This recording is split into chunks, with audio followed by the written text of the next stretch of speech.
Would you ever book a cruise based solely on the price alone? I recently did just that. I didn't care about the itinerary or the ship or the cruise line and ended up booking a cruise with Norwegian Cruise Line on board Norwegian Joy. And in this video, I'm going to tell you exactly how much I paid for everything on that cruise. From the cruise itself, my stateroom, everything that was included, down to my transportation, and I'll even tell you what my onboard account folio looked like at the end of the cruise.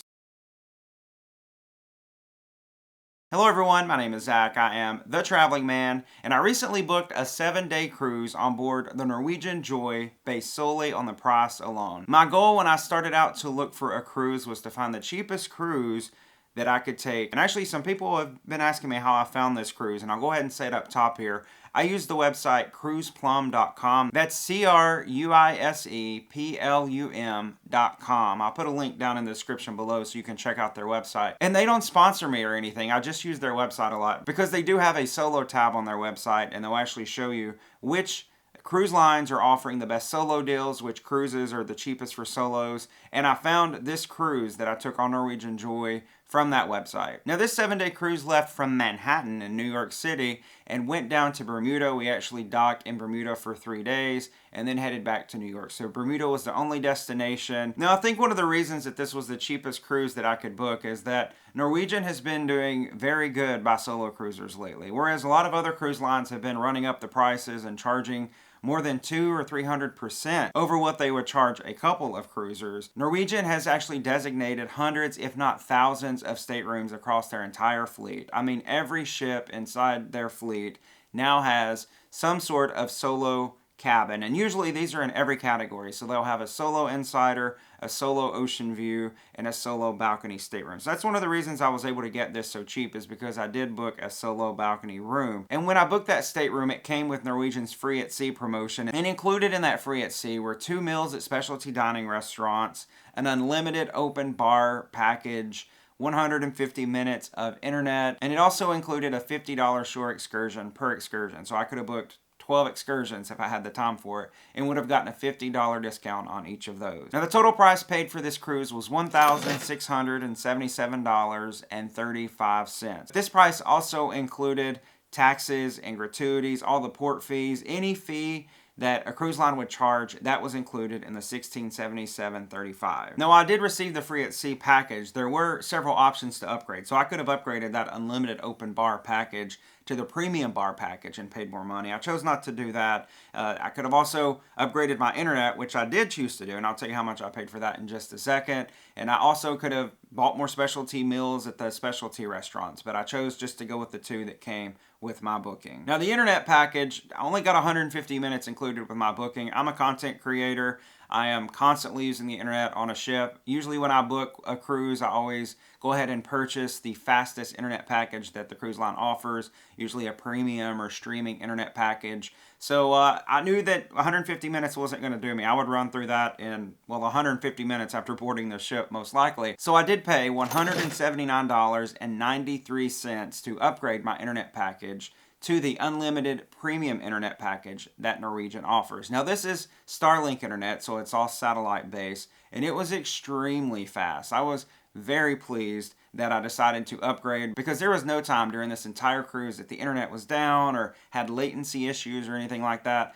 So really happy with the price that I paid for the upgrade. And I will say that that $179.93 was actually a little bit reduced price, because I did have the 150 minutes included. They did give me a little bit of a discount, so just know that if you're taking advantage of the Free at Sea package promotion, you will get a little bit of a discount if you do decide later to upgrade your internet package to one of the premium packages. So that's pretty much the prices associated with the cruise itself. I will talk about ground transportation and how I got to New York City, because that's a big component of this as well, right? I didn't want to have to book a cheap cruise to have to fly across the country or something and pay thousands in airfare.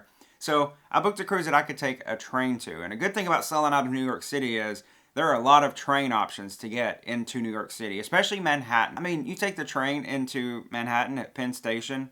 It was a 30-minute walk for me to leave Penn Station and get over to the pier to Norwegian Joy. Just tremendous. I didn't have to pay for a taxi or an Uber. I just decided I would walk. And that train ticket cost me $156. So we've almost talked about all the components that I paid for on this cruise, and we're just barely over $2,000, which just shows you what a great value and a great deal this cruise was. But now we'll talk about the final onboard account folio, how much I spent once I was on board the ship. And if you're not familiar, anytime you're going to go on a cruise, when you do the check-in process, they're going to ask you for a credit card, and you put that credit card on file with the cruise line. That's going to be the credit card that any onboard purchase that you make, they're going to give you that key card or CPass, whatever the cruise line calls it.